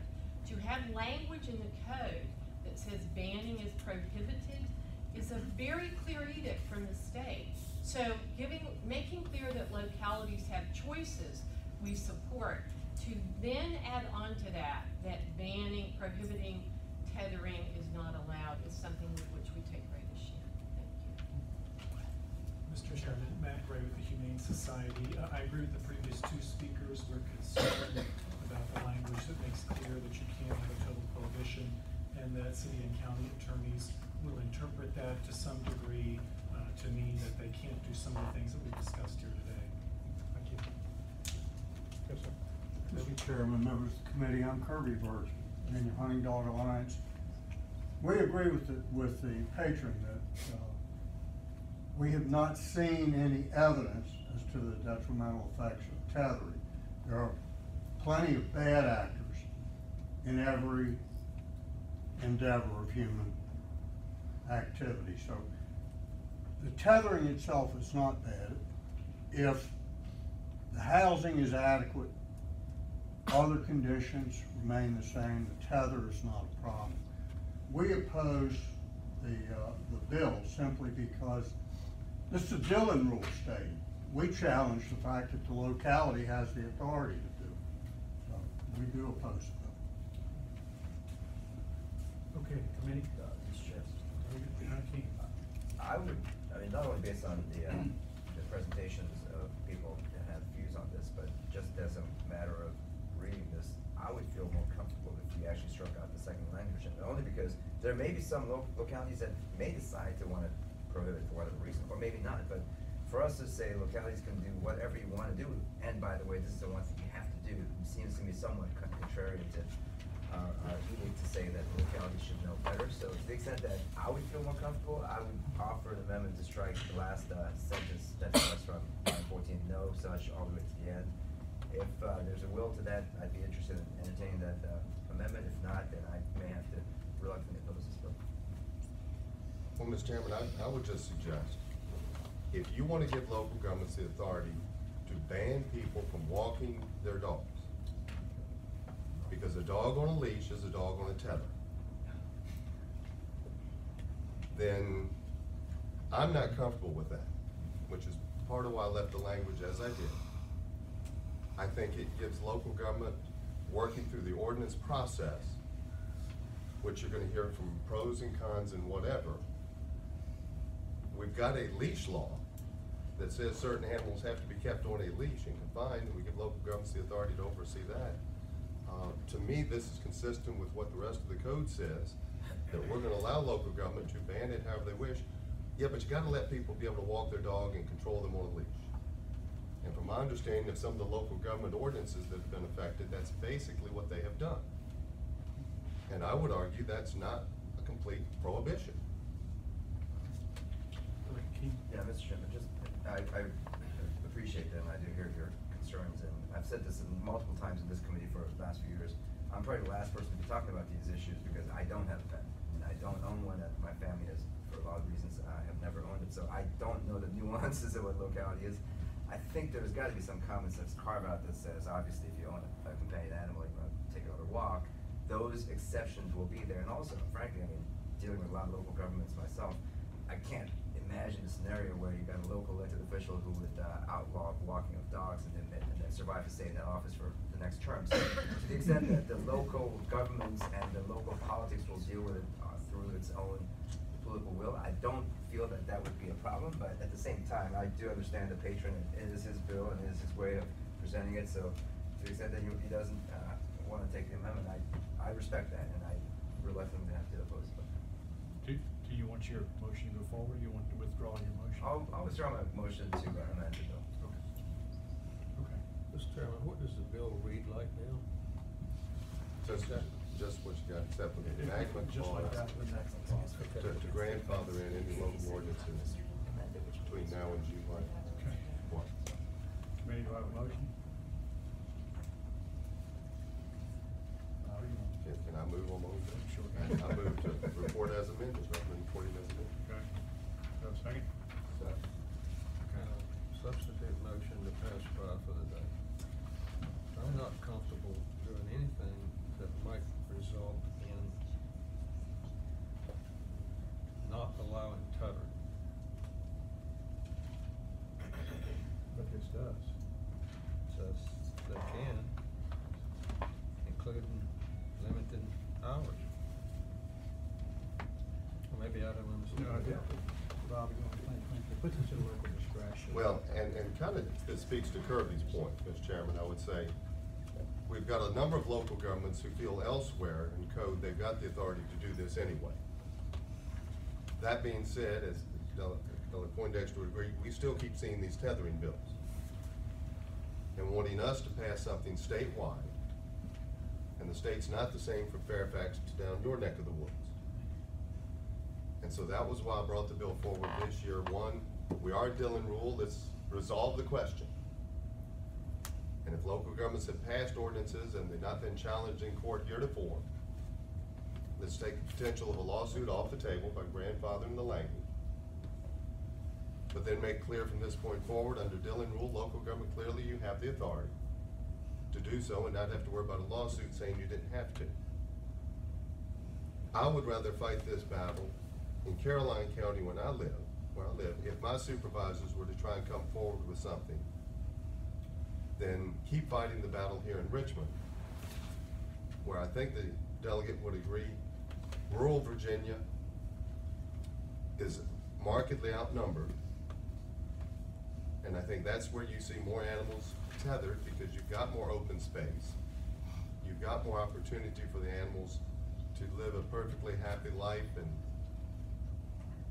but maybe that doesn't work as good in the more urban areas, and so I would rather them not set the policy for us, but let us do it at the local level, if the political will is there from that community.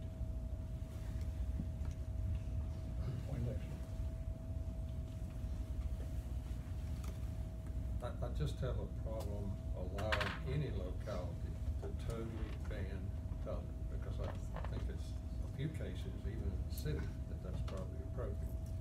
I've seen pit bulls and stuff like that I know to be dangerous in suburban and urban areas.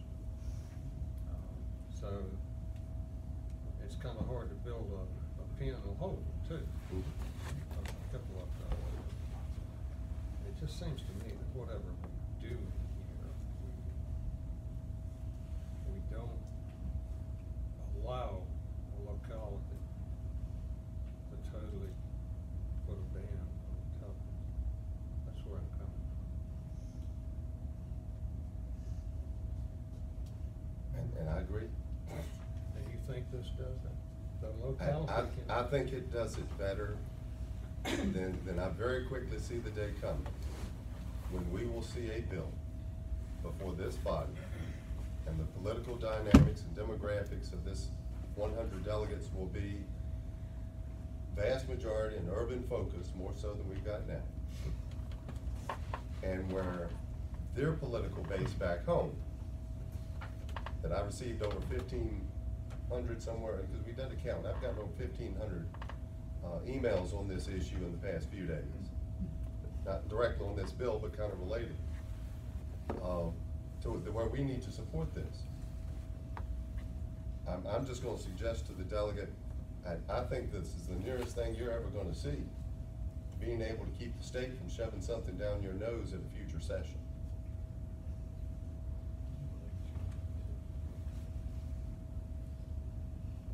But I respect you no matter what you do. I withdraw my motion, but I'm probably going to vote against this bill because I want to keep it open for discussion if it goes to. Oh, I bet we won't talk about it tonight. I think we're going to talk about it. Okay, there's a motion and a second. Any other discussion? Okay, the motion is to report the bill. Please vote.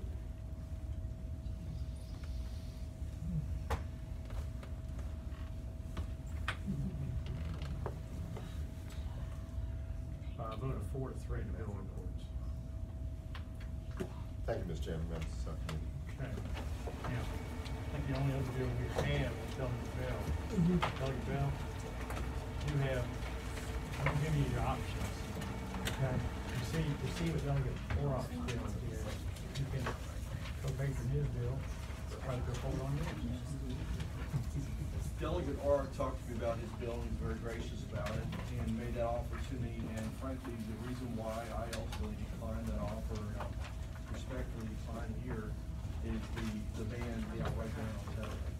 Because I feel like that's kind of contradictory in the way that he grandfathers, and then it ultimately takes away that ability from localities. Well, if you want to potentially go, yes, sir, absolutely. You've given me much hope, sir.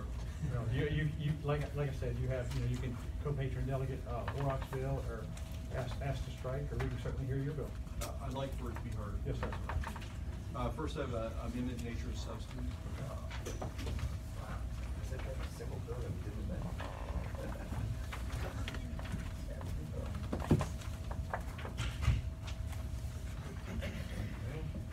I think we've all read your bill pretty good. You want to tell us what substitute does differently before we get it before us? Yes, Mr. Chairman, there's a couple of things it addresses. I will say that this bill has had a great deal of stakeholder involvement on it. Met with a lot of people, and a couple of things that it does, it clarifies in several places that this does not apply to agricultural activities, agricultural animals. So we want to make sure that's very clear. And what my bill does is it puts a prohibition against tethering in extreme weather conditions, which would be defined as when no owner is on the property, and when the effective outdoor temperature is 32 degrees Fahrenheit or lower, 85 degrees Fahrenheit or higher, during heat advisory, or during when there's a severe weather storm warning issued by the National Weather Service, which include hurricane, tropical storm warning, tornado warning. And it just provides clarification on that. I will point you to the language on lines 53 to 55, which give further clarification on the weight of the chain of the tether. Okay. So So, Mr. Chairman, that kind of explains the, when I talk about the bill, since we've just come off another tethered bill, I'm explaining it.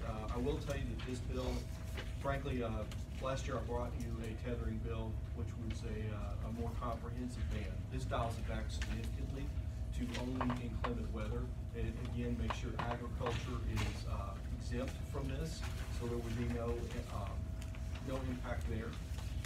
There are a number of animal advocacy groups that are here today. This committee hears from them all the time. I would argue that they probably rarely agree on many things. And to my knowledge, we have broad agreement on this, and I believe that speaks strongly to this. I think about 2 weeks ago where it was extremely cold, it was down to 0 degrees, and it was just downright awful outside. And I think of how I know I didn't want to be out during that period of time for very long, and I had a couple of things that forced me to be outside. But I thought about what it would have been like to be chained, not be able to get any kind of shelter, to have a frozen water source, and or to be in 100-degree weather. My wife does animal rescue. This is personal for me. She's saved over 50 dogs that have come to our house, and several of them have come from extreme situations where they were tethered unattended. We actually experienced one situation where 3 dogs were tethered on short chains and 100-degree weather without any kind of water source, near death, heat stroke condition. So this happens. It's not the responsible owner, it's the owners that are irresponsible. And I think one of our jobs in the General Assembly, frankly, is to be the voice for those who don't have a voice. And I think that's exactly what this bill does. So, Mr. Chairman, with that, I'll be happy to answer any of your questions. I know there are people here to speak to this bill, and I ask your consideration. Okay. Any questions for the committee at this point? Just, yes, Doug, point that. Voted bill on line 39. Number 8. That's essentially a complete animal. Mr. Chairman, I would say it's not. It would actually say that the animal could be tethered unless an owner is on the property. But that might be, the dog might be. You can't go to work anymore. Well, my might like that.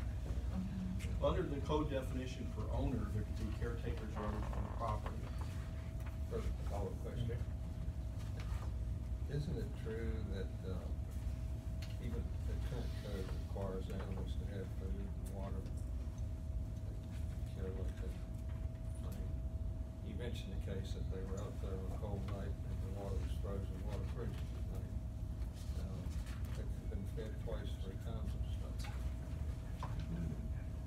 My experience has been, even in cold weather, when dogs eat a lot of dry food, water once or twice a day, all they can drink once or twice a day, they just, at time.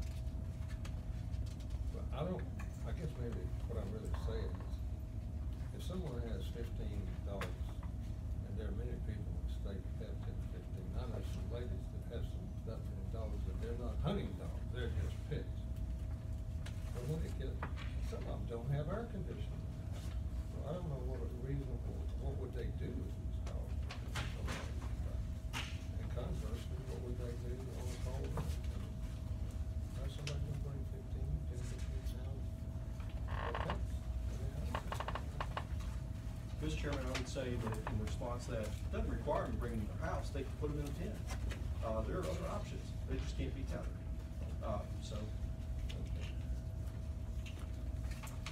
Any other questions for the committee? Sure.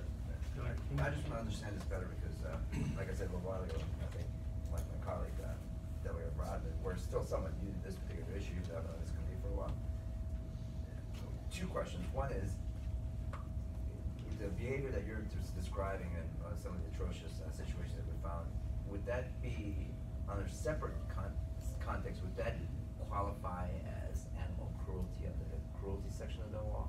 Where they might be punishable by cruelty section in addition to whatever we pass? Mr. Chairman, what I would say is, we've got some animal control officers here, and I'd like to hear from them on this issue. But the code does have animal cruelty, but there are often a number of situations where it's difficult to prove. If the temperature is a set number, that's not difficult to prove. If it's 0 degrees and someone is tethering and the animal is unattended, then that falls into line and it's easier to enforce. And that's why we stuck to the 2 extreme weather conditions that would make it clear. But, Mr. Chairman, just following up on that, in addition to the weather condition being severe, is the act of tethering or putting an animal into such a situation, is that by itself considered cruelty? Can it be considered cruelty? Mr. Chairman, my bill doesn't address tethering in general in these extreme situations, but it would be against the code. I think it would fall into cruelty if the tether doesn't meet the length or the weight requirements that's already established in the code. And then just another follow-up on that, because I want to think this through a little bit. Your substitute amends the definition of what is adequate shelter, adequate space. I don't see the enforcement mechanism on this. The enforcement side that comes in line 215 doesn't parallel the definition, so I'm not sure. I can't think of this code section. What is the enforcement mechanism for somebody who's found to have not met the adequate space and adequate shelter? For that would be Mr. Chairman, it would be a fine. Be a fine. Animal cruelty. So it all code goes back to the same place now. And so, Mr. Chairman, just final question / comment, because like I said, I'm not trying to understand this. As just a pure policy matter, I like the way the ORAC drafted this language because it's nice and simple. It gives local ordinance localities the ability to customize what they think should be based on the suburban or agricultural rural nature. What I didn't like about it, of course, was the fact that it went too far in restricting the hands of the localities. What I think, I agree with what you're trying to accomplish, but I think this kind of goes in the opposite direction a little too far, in my view, in terms of being too prescriptive, where we're defining as much as we can different scenarios where it may or may not be cruel, it may or may not be a bad situation for animals, but ultimately the enforcement comes down to the locality. So it's kind of a Goldilocks situation where I kind of feel like, the ideal is somewhere in between the two. Your goal is to try to specify as much as possible at the state level what should be considered bad behavior, so we should try to limit that or disincentivize that. The ORAC's goal is to say the locality should define that, but there's a bright line they can't cross. I wonder if there's some happy medium in between the two that can give all of us, many of us, a sense of consensus around this issue. I'm not sure whether we can accomplish it today, but that's kind of where I'm coming from on this, because I'm going to support your bill, because I think at least it gets us closer to defining what is bad behavior. But I'm also concerned about the overlap between that and the cruelty statute, because to the extent that it overlaps, I want to make sure we're clear on what the mechanism is for enforcing and what triggers that enforcement. I think we're going to have to go ahead. Yeah, Mr. Chairman, I'd say I'd love to sing Kumbaya on this. I hope we could find a way, because I think, frankly, sort of not banning tethering entirely, I want to focus on the most egregious situations, and I think, in those extreme temperature situations, and that's why I limit it to that. Versus a total ban on tethering. It's just not having a dog outside suffering in those extreme temperatures. Mr. Chairman. Agricultural activity. A question to, I guess, Scott. Sure. Including hunting, or are we talking 2 separate code sections there? Mr. Chairman, I don't know that we define agricultural activities in Title 3.2. I'd have to check. We do define agricultural animals. If I were to guess, I would say that hunting is not included in agricultural activities. So I'll take a look and see. That's consensus. Kirby's good. Okay. We'll hear testimony on this, and please, if we can, we'll be kind of concise if we can, and maybe try not to be too redundant. And we'll take the people that are for this measure. Yes, ma'am. I'm the director of the Animal Law Unit at the Attorney General's Office, and the Attorney General's Office supports this bill, and I'll tell you why. We have indiscriminate enforcement going on. The question that you asked earlier, Delegate, the enforcement mechanism under adequate shelter is the basically deprivation, the neglect law. So they would be fined, they would be charged with neglect, unless if it rose to the level of cruelty. The reason we need this law is that when it was 7 degrees 2 weeks ago, I got no less than 75 calls from all across the state, from Russell County all the way to Fairfax County. And what is happening is because of the language right now that said adverse effects of heat and cold, animal control officers are interpreting that in any way they want. And frankly, they're not always interpreting it the way it should be interpreted. When we're talking about animals that are tethered, and I have to disagree with the fine delegate, tether is about tying an animal out on a chain or a rope. It would not include walking a dog. The bottom line here is that we have animals that are in harm's way. In fact, last year in Accomack County, a man allowed his dog to freeze to death with no shelter at all. Now, he was charged with cruelty because it rose, you understand. This year in Lynchburg, another man is being charged back 2 weeks ago when the weather was so bad. His dog froze to death. What this language does is it makes it clear to the animal control officer, if it's below 32 degrees or above 85 degrees, it is clear that you can't have them tethered indefinitely like that. We support this bill because it will help enforcement on behalf of animal control officers know what exactly is allowed and what is not allowed. And what I'll say is, because of the definition that the delegate has put in, it will be easier for animal control to make that owner do something different. In the weather, in this two weeks ago, the weather, I basically sent out a memo to animal control officers. Owners don't get to just let their dogs freeze to death in the cold. It's already prohibited, but because of the lack of enforcement or the indiscriminate enforcement, things like that are happening. And so that's why I was thank you, Doug. That's fine. I'm Animal Control Officer Tiffany Webb from Alawite County Animal Service Division. I do have something that I have prepared here, and then I do have two of my own cruelty case investigations I would like to share with you all. If you can kind of condense Yes, I this, will. because I even Yes. got a line behind, Yes, we're gonna have to sir. limit this in a little bit. Yes, sir. Alawite County is a very rural agricultural locality. It's roughly 300 square miles with a population of 36,000 people. Our Animal Service Division itself prides itself on being able to give not only animals in our shelter, but also animals in the community the resources to support and provide more than what is deemed adequate care by the current definition. I am in the unique position to tell you exactly how this bill would make a difference. I serve the town of Smithfield inside my locality. The town of Smithfield is 10 square miles, regarding inside of 300 square miles. Smithfield has passed an ordinance a few years ago restricting the use of a stationary tie-out.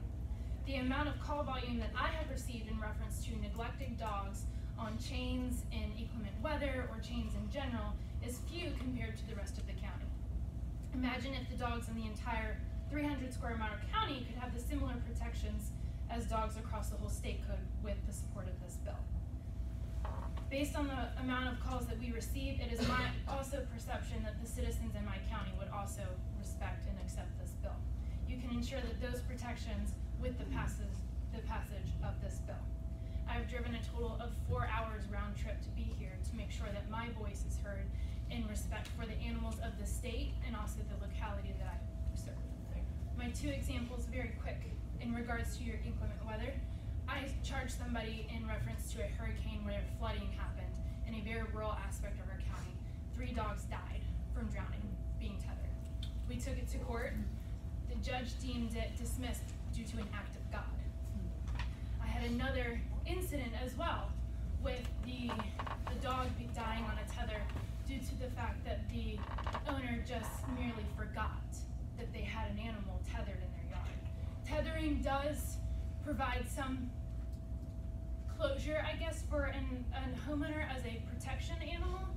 And yes, you can put a kennel around it, but a kennel also would serve as a mental stability and mental health factor for the animal. A tether also allows somebody to be out of sight, out of mind. You can just merely throw some food to it. You don't have to clean around it as often because it has a radius that it can defecate and urinate in and kind of avoid it. But in a kennel, you are required to interact with your animal. You are required to feed, water, and maintain the health because it's there, it's in your yard, you see it more because you have a kennel. You're physically interacting with this So those are my reasons for my support in my locality, which is rural on its own, and we're very agricultural hunting area as well. So, thank you. Yes, ma'am. Good evening, gentlemen and lady, ma'am. My name is Dr. Leslie Jones. I am a small animal veterinarian from Midlothian. I own Woodlake Animal Hospital. I've been practicing for about 15 years now, although I've owned my practice here in Midlothian for the past 8. I support this bill wholeheartedly, and to repeat, I don't mean to repeat a lot, but in a nutshell, it gives our ACOs the structure that they need to enforce extreme measures. The tethering issue is another discussion for another day, and it will come up again, sir, I'm quite sure.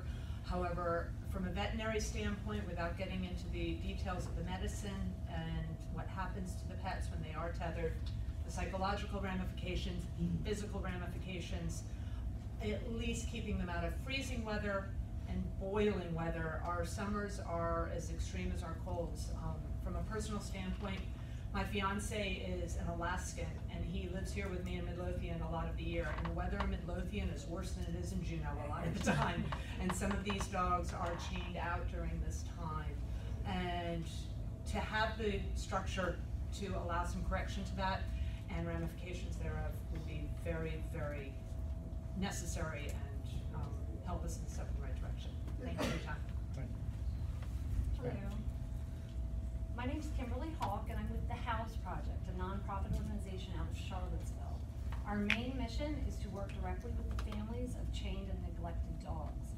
We service 9 counties in central Virginia, most of them very rural. During the recent freeze, we were inundated with calls from people pleading for help for chained dogs who were freezing. These folks had already called their animal control, only to be told there was nothing that could be done because the dogs had adequate shelter and water which was actually ice. What we have experienced in the field is it depends on the animal control officer as to whether or not the existing laws already on the books are enforced. For example, some ACOs I work with say that blue barrels are not acceptable, and others say that they are. We think Virginia needs this bill because it clearly specifies a temperature range. The vague language in the current laws means that the ACOs do not enforce the laws consistently, and even animal owners may not be clear as far as what is expected of them. This bill clearly states what would be considered legally acceptable, which will help people adhere to the law and help ACOs better apply it. Chained dogs are also more vulnerable and likely to freeze to death or die of heat stroke, since many times they become tangled up on trees, metal rods, and other obstructions around them. I've seen this many, many times myself when I go out in the field. They become so tangled they can't reach their shelters or their water. Last week, I spoke to an ACO down in Farmville who found a dog who froze to death at the end of the tether 2 weeks ago. He told me the tether was completely stretched out from this dog trying desperately to get into its house. So that's what I see all the time in 9 different counties in central Virginia. It's a big, big problem, and I'm sorry to get emotional. I've just seen a lot of suffering out there with these chained dogs. So the House Project and myself, a constituent in Albemarle County, ask that you vote yes on this House bill, which will provide better protection for our companion animals. Thank you. Thank you. Okay, tell us something new. I will, definitely, sir. My name is Will Lowry. I represent a group called Gracie's Guardians. We are an animal welfare group with about 10,000 followers in the Virginia area. The main focus of our group, as to the prior speaker, is also to go out in the community and conduct community outreach. We've been in hundreds of backyards in both urban as well as rural areas, and I will tell you something new. And what I would ask this group to consider, in addition to everything else that has been spoken to, is what sort of values we set as a society when we allow dogs to be tethered out in 100-degree weather or in 0-degree weather. And I'll give you an example to demonstrate that. We were helping a dog at a house about 2 miles from here, brown mastiff dog that was about 30 pounds underweight, had fly bites all over its ears in 100-degree weather. We finally convinced the owner to surrender that dog. And as we were having this discussion, the owner's daughter, about 8 or 9 years old, was right next to me looking at me. She was clearly gonna say something. I thought she was gonna ask, are you gonna take the dog Coco to a good home? She didn't say that. She looked at me and she said, will you get us another yard dog? A yard dog. That's what this dog was to the folks in this house. It was like a metal swing set. Metal swing sets, they might peel and they might bend, but that's not what dogs do. When dogs are in the heat, when dogs are in the cold, they crawl in corners, they look for water, they look for food, and they pull at the end of their tether. We need to consider with this bill what message we send to society when we allow dogs to be tethered in the heat and in the cold. And I think this bill sets some very reasonable standards, and we would encourage this committee to consider it. Thank you. Hi, good afternoon. Morgan Whalen from the city of Norfolk. I was just asked to speak briefly from a city who has banned tethering when the owner is not outside with it. We're supportive of this legislation just with how mobile our population is, especially in the region. Creates just a common standard on the most extreme circumstances across the region. Thank you. Did you say your city bans tethering? If the owner is not outside, inside of the dog, we ban. So as referenced earlier, So no. we did have an hour time limit, and it was too hard for us to enforce. We actually went to court. There was a bad actor who had the animal outside. The case was thrown out because the owner was in the house, even though the dog was outside in horrible conditions. So we had to then go back and change our ordinance so that the owner has to be outside, inside the dog. I'll give a brief. Good afternoon again, Mr. Chairman, honorable members of the subcommittee. I'm representing PETA's 100,000 members and supporters. My name is Daphne Nachminovich. We strongly support this bill, and the new thing I'm going to share with you, other than if you pass the other bill, I hope that you pass this one as well, is that Virginia's anti-cruelty statute does not afford dogs with the basic necessities of life, the protection they desperately need when temperatures drop below freezing or soar above 85 degrees. Dogs like Hazel, who you see here, during the bomb cyclone that hit our area earlier this month, suffered in one of the strongest East Coast winter storms in modern history. Hazel had this doghouse, you see here, given to her by PETA's animal shelter, but she was still shivering violently, and although her water was frozen, that alone would not have given an animal control officer the grounds to take decisive action such as to impound Hazel. They could have only instructed her owner to give her fresh water, which obviously wouldn't have stayed fresh for very long. PETA was able to take Hazel in during the storm and the cold, but she had to be returned. And so as we speak, Hazel sits at the end of her tether where she will spend every second of every minute of every hour for the rest of her life.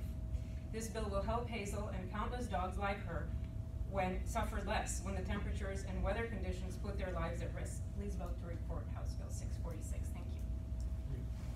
Yes, sir. Yes, my name is Gary Sweeney. I represent Guardian of the Rescue. We're a national rescue organization with a large presence here in Virginia. I echo everything everybody's already said, but we strongly support House Bill 646, and so do 105,000 Virginians whose signatures are here on this petition that I've been collecting. I've got nothing to read for the next 3 weeks. I'll be happy to leave it with you, but they're all right here. Thank you. Yes, very, very briefly, Deborah Griggs, Virginia Federation of Humane Societies, we 100% support this bill. And one thing I do want to say to Delegate Ward's point that tethering in and of itself may not be cruelty. It may not be cruelty. But here is the thing. Neglected dogs are more often tethered. When a dog is tethered, it can be forgotten. And we just believe that if we are going to allow tethering in this state at all, which, by the way, we would be delighted if we didn't, but if we are, let's please at least be reasonable about it, and let's be careful about the standard we set for these creatures, that they are treated humanely. We think these protections are very reasonable. There has been more attention paid to this bill in the media than I think any animal bill in this General Assembly session. People want this. Citizens want this, and we ask you to support this bill. Thank you. Okay. Those opposed to the bill? Yes, ma'am. We all want animals well taken care of and provided for. I just have some questions about what I see as some incongruities. When I read no owner is on the property, I can't go to work, I can't go get my hair done, I can't go anywhere if I'm the only one at home, right? And the dog is